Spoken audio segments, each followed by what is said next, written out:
ವೀಕ್ಷಕರೇ, ನಿಮ್ಮ ಸಂತೋಷನ ಕೋಟಿ ಕೋಟಿ ನಮನಗಳು. ಕರ್ನಾಟಕ ರಾಜ್ಯದಲ್ಲಿ ಚರ್ಚೆ ಆಗ್ತಿರುವ ವಿಷಯ ಅಂದ್ರೆ ರೇಷನ್ ಕಾರ್ಡ್ ರದ್ದು. ಈಗ ಲಕ್ಷ ಲಕ್ಷ ರೇಷನ್ ಕಾರ್ಡ್ಗಳು ರದ್ದಾಗಲಿವೆ ಅಂತ ಎಲ್ಲ ಕಡೆ ಸುದ್ದಿಯನ್ನ ನೀವು ನೋಡ್ತಾ ಇದ್ದೀರಾ. ಹೌದು, ಇದರ ಮುಂದುವರಿದ ಅಪ್ಡೇಟ್ ಅನ್ನು ನಾನು ಕೊಡಬೇಕು ಅಂತ ಅಂದ್ಕೊಂಡು ಈ ವಿಡಿಯೋನ ಮಾಡಿದ್ದೀನಿ. ಅದನ್ನ ತಿಳ್ಕೊಳ್ಳೋದಕ್ಕಿಂತ ಮುಂಚೆ ಯಾರೆಲ್ಲ ಸಬ್ಸ್ಕ್ರೈಬ್ ಮಾಡ್ಕೊಂಡಿಲ್ಲ ತಪ್ಪದೆ ಸಬ್ಸ್ಕ್ರೈಬ್ ಮಾಡ್ಕೊಳ್ಳಿ, ಬೆಲ್ ಐಕನ್ನ ಕ್ಲಿಕ್ ಮಾಡಿ.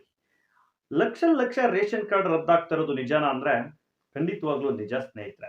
ತುಂಬಾ ಜನರ ರೇಷನ್ ಕಾರ್ಡ್ ರದ್ದಾಗುತ್ತೆ.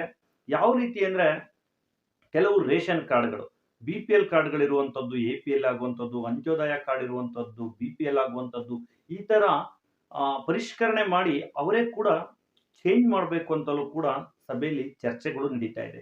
ಏಕೆಂದ್ರೆ ಈಗ ಆದಾಯ ಮಿತಿ ಹೆಚ್ಚಿರುವಂತವರು ಅವ್ರ ಕಾರ್ಡ್ ಅನ್ನ ಬದಲಾವಣೆ ಮಾಡ್ಕೊಂಡಿರಲ್ಲ, ಅಪ್ಡೇಟ್ ಮಾಡ್ಕೊಂಡಿರೋದಿಲ್ಲ.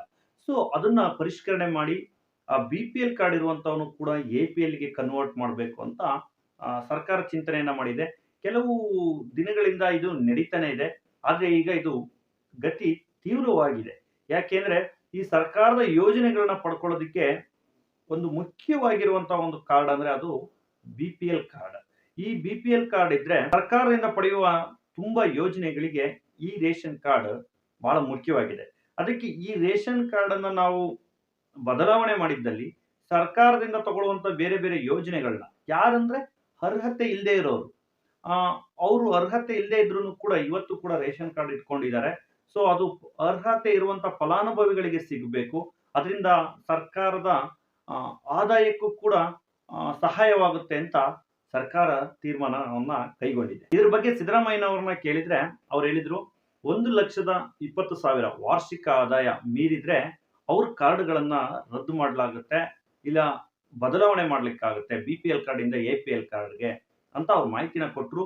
ಅದಕ್ಕೆ ತುಂಬಾ ಜನರು ಕೂಡ ಪ್ರಶ್ನೆಯನ್ನ ಕೇಳ್ತಾರೆ, ಸರ್ ಇವತ್ತಿನ ಕಾಲಮಾನದಲ್ಲಿ 1,20,000 ತುಂಬಾ ಕಡಿಮೆ ಆಯ್ತಲ್ಲ ಸರ್ ನೀವು ನಿಗದಿ ಮಾಡಿರೋದು ಅಂತ ಕೇಳಿದ್ದಕ್ಕೆ, ಇದು ಕೇಂದ್ರ ಸರ್ಕಾರ ಮಾಡಿರುವಂತದ್ದು, ನೀವು ಅವರನ್ನೇ ಕೇಳಬೇಕು, ಇದು ಆದಾಯದ ಮಿತಿಯನ್ನ ನಾವು ಮಾಡಿಲ್ಲ ಅಂತ ಅವರು ಪ್ರೆಸ್ ಮೀಟ್ ಅಲ್ಲಿ ತಿಳಿಸಿದ್ದಾರೆ ಸ್ನೇಹಿತರೆ. ಈಗ 1,20,000ಕ್ಕಿಂತ ಜಾಸ್ತಿ ಆದಾಯ ಇರುವಂತವರ ಕಾರ್ಡ್ಗಳು ಕೂಡ BPL ಇಂದ APL ಆಗ್ಬೋದು, ಇನ್ನೂ ಜಾಸ್ತಿ ಆದಾಯವನ್ನ ತೆರಿಗೆಯನ್ನ ಕಟ್ತಾ ಇರುವಂತ ಕಾರ್ಡ್ಗಳು ರದ್ದಾಗ್ಬೋದು. ಹಾಗೆ ನಿಮ್ಗೆ ಆಲ್ರೆಡಿ ಮಾನದಂಡಗಳು ಗೊತ್ತಿದೆ. ರೇಷನ್ ಕಾರ್ಡ್ ಹೊಂದಿರಬೇಕು ಅಂದ್ರೆ ನಗರ ಪ್ರದೇಶಗಳಲ್ಲಿ 1000 ಅಡಿಗಿಂತ ಕಡಿಮೆ ಜಾಗವನ್ನ ಹೊಂದಿರಬೇಕು. ಜಮೀನಲ್ಲಿ ಕೂಡ 5ರಿಂದ 7 ಎಕರೆ ಜಮೀನಿಗಿಂತ ಕಡಿಮೆ ಒಣ ಭೂಮಿಯನ್ನ ಹೊಂದಿರಬೇಕು. ಸರ್ಕಾರಿ ನೌಕರಿಯಲ್ಲಿದ್ರೆ, ಸರ್ಕಾರಿಯೇತರ ಕೆಲಸಗಳಿದ್ರೆ ಅವರು ಕೂಡ ಇದಕ್ಕೆ ಅರ್ಹತೆಯನ್ನ ಪಡೆದುಕೊಳ್ಳೋದಿಲ್ಲ. ಆದಾಯ ತೆರಿಗೆ ಕಟ್ಟೋರು, 4 ವೀಲರ್ ಇರುವಂತವ್ರು, ಹೀಗೆ ನಾನಾ ತರ ಮಾನದಂಡಗಳು ನಮ್ಗೆ ಆಲ್ರೆಡಿ ಗೊತ್ತಿದೆ, ಎಲ್ಲ ಕಡೆ ಕೂಡ ಹೇಳ್ತಾನೆ ಇದ್ದಾರೆ. ಸೊ ಇದರ ಒಂದು ಮುಂದುವರಿದ ಭಾಗವಾಗಿ ಅವರು ಕೂಡ ಹೇಳಿದ್ದಾರೆ, ಯಾರೆಲ್ಲ ಅರ್ಹತೆ ಇಲ್ಲ ಅವ್ರು ಕ್ಯಾನ್ಸಲ್ ಮಾಡ್ಕೊಳ್ಳಿ, ನಿಮ್ ಕಾರ್ಡ್ಗಳನ್ನ ನೀವು ಸರೆಂಡರ್ ಮಾಡಿ ಸರ್ಕಾರಕ್ಕೆ ಅಂತ KH ಮುನಿಯಪ್ಪ ಅವರು ಹಲವು ಬಾರಿ ಹೇಳ್ತಾ ಬಂದಿದ್ದಾರೆ.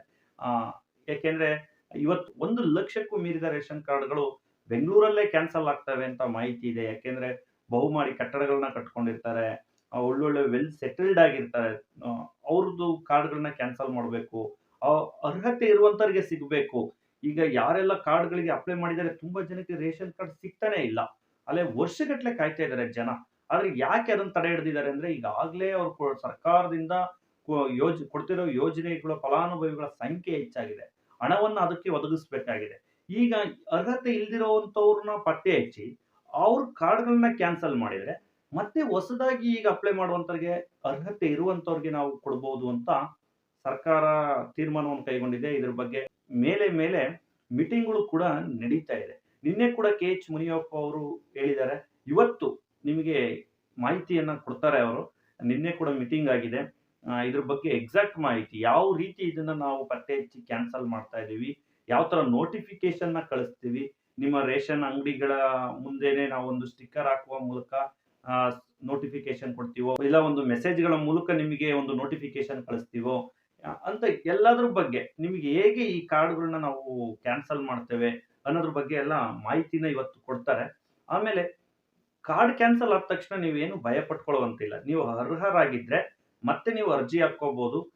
ನಿಮ್ಮ ಒಂದು ತಾಲೂಕ್ ಆಫೀಸಲ್ಲಿ ಹೋಗಿ ನೀವು ಯಾವುದೋ ಒಂದು ಅಡಿಯಲ್ಲಿ ನಿಮ್ಮನ್ನ ಕ್ಯಾನ್ಸಲ್ ಮಾಡಿದ್ದಾರೆ ನಿಮ್ಮ ಕಾರ್ಡನ್ನ, ನೀವು IT ಕಟ್ತಾ ಇದ್ದೀರಾ ಅಂತಲೋ, ಇಲ್ಲ ನಿಮ್ಮ ಮನೆಯಲ್ಲಿ ಜಮೀನು ಜಾಸ್ತಿ ಇದೆ ಅಂತಲೋ, ಹೀಗೆ ಒಂದು ರೀಸನ್ ಅನ್ನ ಅವ್ರು ಅಪ್ಡೇಟ್ ಮಾಡಿರ್ತಾರೆ. ಅದನ್ನ ನೀವು ಇಲ್ಲ ಅಂತ ಆದಲ್ಲಿ ನೀವು ಹೋಗಿ ಮತ್ತೆ ಅರ್ಜಿ ಹಾಕಿ ನಿಮ್ಮ ರೇಷನ್ ಕಾರ್ಡ್ ಅನ್ನ ಪಡೆದುಕೊಳ್ಬಹುದು. ನೀವು ರೇಷನ್ ಕಾರ್ಡ್ ಕ್ಯಾನ್ಸಲ್ ಆದ ತಕ್ಷಣ ಪಟ್ಕೊಂಡು ಈಗ ನಾವು ಮತ್ತೆ ಅರ್ಜಿ ಹಾಕ್ಲಿಕ್ಕೆ ಬರಲ್ಲ ಅಂತ ನೀವು ಸುಮ್ನಿರ್ಬೇಕು ಅಂತ ಏನಿಲ್ಲ. ನಿಮಗೆ ಅರ್ಹತೆ ಇದ್ರೆ ಮತ್ತೆ ಪಡೆದುಕೊಳ್ಳಿ ನೀವು. ಸರ್ಕಾರದಲ್ಲಿ ಅವರು ಕೂಡ ಅದೇ ಹೇಳಿರೋದು. ಯಾರು ಅರ್ಹತೆ ಇದ್ದಾರೆ ಬೈ ಮಿಸ್ ಏನಾದ್ರೂ ಡಿಲೀಟ್ ಆಗಿದ್ರೆ ನಿಮ್ ಕಾರ್ಡು, ನೀವು ಮತ್ತೆ ಕ್ವೇರಿನ ರೈಸ್ ಮಾಡಿ ನಿಮ್ಮ ಒಂದು ರೇಷನ್ ಕಾರ್ಡ್ ಅನ್ನ ಪಡೆದುಕೊಳ್ಬಹುದು ಅಂತ ಹೇಳಿದ್ದಾರೆ. ಯಾಕೆಂದ್ರೆ ಈಗೆಲ್ಲ ಆ, ಆದಾಯ ತೆರಿಗೆ ಕಟ್ಟೋರು ಅಂದ್ರೆ ಹೇಗಿರುತ್ತೆ ಗೊತ್ತಾ? ನಿಮ್ಮ ಮನೆಯಲ್ಲಿ 4 ಜನ ಇದ್ದಾರೆ ಅಂದ್ರೆ, ನಿಮ್ಮ ಮನೇಲಿ ಯಾರಾದ್ರೂ ಒಬ್ರು ಆದಾಯ ತೆರಿಗೆಯನ್ನ ಇನ್ಕಮ್ ಟ್ಯಾಕ್ಸ್ ಅನ್ನ ಕಟ್ತಾ ಇದ್ದಾರೆ ಅಂದ್ರೆ ಆ ಕಾರ್ಡ್ ರದ್ದಾಗುತ್ತೆ. ಮನೆಯ ಓನರ್ ಯಾರಿರ್ತಾರೆ, ಈಗ ಕಾರ್ಡಿನ ಓನರ್ ಯಾರಿರ್ತಾರೆ ಅವರೇ ಕಟ್ಟಬೇಕು ಅಂತಿಲ್ಲ. ಮನೆಯಲ್ಲಿ ಯಾರಾದ್ರೂ ಈ ಸರ್ಕಾರಿ ನೌಕರಿಲಿದ್ರೆ ಅವ್ರ ಕಾರ್ಡ್ ಕಂಪ್ಲೀಟ್ ಆಗಿ ಕ್ಯಾನ್ಸಲ್ ಆಗುತ್ತೆ. ಹೀಗೆ ಪ್ರತಿಯೊಬ್ಬರನ್ನು ಲಿಂಕ್ ಮಾಡಿದ್ದಾರೆ. ಆಧಾರ್ ಕಾರ್ಡ್ ಲಿಂಕ್‌ವನ್ನ ಇದಕ್ಕೋಸ್ಕರನೇ ರೇಷನ್ ಕಾರ್ಡಲ್ಲಿ ಮಾಡಿರೋದು. ಆ ಆಧಾರ್ ಕಾರ್ಡ್ ಲಿಂಕ್ ಇಂದನೇ ಪ್ರತಿಯೊಂದು ಅವರಿಗೆ ಗೊತ್ತಾಗುತ್ತೆ ಈಗ. ಸೊ, ಈಗ ಮತ್ತೆ ಇನ್ನು ಉಳಿದಂತ ಕಾರ್ಡ್‌ಗಳು ಹೇಗೆ ಅಂದ್ರೆ ಯಾರೆಲ್ಲ ಕೆ.ವೈ.ಸಿ ಮಾಡಿಲ್ಲ. ಈ ಕೆ.ವೈ.ಸಿ ಕಡ್ಡಾಯ ಅಂತ ಸರ್ಕಾರ ಹೇಳ್ತಾ ಬಂದಿದೆ. ಆದ್ರೂ 1,80,000 ಕಾರ್ಡ್‌ಗಳು ಇನ್ನೂ ಕೂಡ ಈ ಕೆ.ವೈ.ಸಿ ಆಗಿಲ್ಲ ಅಂತ ಅಪ್ಡೇಟ್ ಇದೆ. ಈ ಕೆ.ವೈ.ಸಿ ಮಾಡಿಲ್ಲ ಅಂದ್ರೆ ಅದ್ರ ಟ್ರಾನ್ಸಾಕ್ಷನ್ ಇಲ್ಲ ಅಂತ. ಅಂತ ಕಾರ್ಡ್‌ಗಳನ್ನು ಕೂಡ ಈಗ ರದ್ದು ಮಾಡಬೇಕು ಅಂತ ಸರ್ಕಾರ ತೀರ್ಮಾನವನ್ನು ಕೈಗೊಂಡಿದೆ. ಈ ಕೆ.ವೈ.ಸಿ ಚೆಕ್‌ನ ಬ್ಯಾಂಕಿಂಗಲ್ಲಿ ಕೂಡ ಚೆಕ್ ಮಾಡ್ತಾರೆ. ಅವ್ರ ಅಕೌಂಟಲ್ಲಿ ಟ್ರಾನ್ಸಾಕ್ಷನ್ ಮಾಡ್ತಾ ಇದ್ದಾರಾ ಇಲ್ವಾ? ಅಲ್ಲೂ ಕೂಡ ಚೆಕ್ ಮಾಡ್ತಾರೆ ಈ ರೇಷನ್ ಕಾರ್ಡನ್ನ ಡಿಲೀಟ್ ಮಾಡುವಾಗ. ಯಾಕೆಂದ್ರೆ ಅಲ್ಲಿ ಟ್ರಾನ್ಸಾಕ್ಷನ್ ಮಾಡ್ತಾ ಇದ್ದಾರೆ ಅಂದ್ರೆ ವ್ಯಕ್ತಿ ಅವ್ರಿದ್ದಾರೆ ಅಂತ ಅರ್ಥ. ಸೊ ಅಲ್ಲೂನು ಟ್ರಾನ್ಸಾಕ್ಷನ್ ಮಾಡ್ತಾ ಇಲ್ಲ, ಬ್ಯಾಂಕಲ್ಲೂ ಕೂಡ ಅವರು ಈ ಕೆ.ವೈ.ಸಿ ಅಪ್ಡೇಟ್ ಮಾಡಿಲ್ಲ ಅಂದ್ರೆ ಇಲ್ಲಿ ರೇಷನ್ ಕಾರ್ಡ್‌ಗಳು ಕೂಡ ಕ್ಯಾನ್ಸಲ್ ಆಗುವಂತ ಸಾಧ್ಯತೆ ಹೆಚ್ಚಿದೆ. ಹೀಗೆ ಸುಮಾರು ಆಯಾಮಗಳಿಂದ ಸರ್ಕಾರ ರೇಷನ್ ಕಾರ್ಡ್‌ಗಳನ್ನ ರದ್ದು ಮಾಡಬೇಕು. ಬಿಪಿಎಲ್ ಇಂದ ಎಪಿಎಲ್ ಕಾರ್ಡ್‌ಗೆ, ಅಂತ್ಯೋದಯ ಕಾರ್ಡ್ ಇಂದ ಬಿಪಿಎಲ್ ಕಾರ್ಡ್‌ಗೆ ಈ ತರ ಕೂಡ ಚೇಂಜ್ ಮಾಡಬೇಕು. ಈಗ ಬಿಪಿಎಲ್ ಕಾರ್ಡ್ ಇಂದ ಎಪಿಎಲ್ ಕಾರ್ಡ್ ಆಯ್ತು ಅಂದ ತಕ್ಷಣ ಬಿಪಿಎಲ್ ಕಾರ್ಡ್‌ಗಳಿಗೆ ಸಿಗ್ತಿದ್ದಂತಹ ಸೌಲಭ್ಯಗಳು ಸಿಗೋದಿಲ್ಲ. ಈಗ ಹಾಸ್ಪಿಟಲ್ ಖರ್ಚುಗಳಾಗಿರ್ಬೋದು, ಆಮೇಲೆ ಸರ್ಕಾರದ ಯೋಜನೆಗಳಲ್ಲಿ ಬಿಪಿಎಲ್ ಕಾರ್ಡ್‌ಗೆ ಅಂತಲೇ ಕೆಲವೊಂದು ಯೋಜನೆಗಳನ್ನ ಮಾಡಿರ್ತಾರೆ. ಈ ತರ ಯೋಜನೆಗಳು ಎಪಿಎಲ್ ಕಾರ್ಡ್ ಚೇಂಜ್ ಆದಾಗ ಸಿಗೋದಿಲ್ಲ. ಸೊ ಈ ರೀತಿ ಸರ್ಕಾರದ ಆದಾಯವನ್ನು ಕೂಡ ಹೆಚ್ಚಿಸೋದು ಹಾಗೂ ಅರ್ಹತೆ ಇರುವ ಫಲಾನುಭವಿಗಳಿಗೆ ಇದನ್ನ ಒದಗಿಸುವ ದೃಷ್ಟಿಯಲ್ಲಿ ಸರ್ಕಾರ ಈಗ ಇದನ್ನ ತೀವ್ರವಾಗಿ ಪರಿಷ್ಕರಣೆ ಮಾಡಲಿಕ್ಕೆ ಮುಂದಾಗಿದೆ. ಇಂದು ಅಥವಾ ನಾಳೆನಲ್ಲಿ ನಿಮ್ಗೆಲ್ಲರಿಗೂ ಗೊತ್ತಾಗುತ್ತೆ ಅಷ್ಟೆಲ್ಲ ಕಾರ್ಡ್‌ಗಳು ರದ್ದಾಗ್ತವೆ ಅಂತ. ಲಕ್ಷಾಂತರ ಕಾರ್ಡ್‌ಗಳು ಅಂತಾರೆ, 4 ಲಕ್ಷ ಅಂತಾರೆ, 8 ಲಕ್ಷ ಅಂತಾರೆ. ಎಲ್ಲ ಅವ್ರು ಆಲ್ರೆಡಿ ಡಾಕ್ಯುಮೆಂಟ್ ಅನ್ನ ರೆಡಿ ಮಾಡಿ ಇಟ್ಟಿದ್ದಾರೆ. ಚೆಕ್ ಮಾಡಿದ್ದಾರೆ ಕೂಡ. ಯಾರೆಲ್ಲ ಆದಾಯ ಮಿತಿ ಇದೆ, ನೌಕರಿಯಲ್ಲಿದ್ದಾರೆ, ಇನ್ಕಮ್ ಟ್ಯಾಕ್ಸ್ ಕಟ್ತಾ ಇದ್ದಾರೆ, ಯಾರೆಲ್ಲ ವೆಲ್ ಸೆಟಲ್ಡ್ ಆಗಿದ್ದಾರೆ. ಈಗ ಬಡತನ ರೇಖೆಯಲ್ಲಿ ಇದ್ರು ಕಾರ್ಡ್ ಅನ್ನ ತಗೊಳ್ಳುವಾಗ ಆ ಕಾರ್ಡ್‌ಗಳು ತಗೊಂಡು 15 ವರ್ಷ, 20 ವರ್ಷಗಳು ಆಗಿರ್ತವೆ. ಅವ್ರೀಗ ಬಡತನ ರೇಖೆಗಿಂತ ಮುಂದೆ ಬಂದಿರ್ತಾರೆ. ಆದ್ರೆ ಕೂಡ ಅವ್ರದ್ದು ರೇಷನ್ ಕಾರ್ಡ್ ಅನ್ನು ಅವರು ಡಿಲೀಟ್ ಮಾಡಿಸಿರೋದಿಲ್ಲ, ಇಲ್ಲ ಚೇಂಜ್ ಮಾಡಿಸಿರೋದಿಲ್ಲ ಬಿಪಿಎಲ್ ಇಂದ ಎಪಿಎಲ್ ಕಾರ್ಡ್‌ಗೆ. ಸೊ ಆ ತರ ಕಾರ್ಡ್‌ಗಳನ್ನೆಲ್ಲ ಚೆಕ್ ಮಾಡಿ ಡಿಲೀಟ್ ಮಾಡಬೇಕು ಅಂತ, ಇಲ್ಲ ಚೇಂಜ್ ಮಾಡಬೇಕು ಅಂತ ಸರ್ಕಾರದಿಂದಲೇನೆ ಆಹಾರ ಇಲಾಖೆಗೆ ಮಾಹಿತಿ ಇದೆ. ನೀವು ಕೂಡ ಆಹಾರ ಇಲಾಖೆಯಲ್ಲಿ ಹೋಗ್ಬಿಟ್ಟು ನಿಮ್ಮ ಕಾರ್ಡ್ ಸ್ಟೇಟಸ್‌ನ ಚೆಕ್ ಮಾಡ್ಕೋಬಹುದು.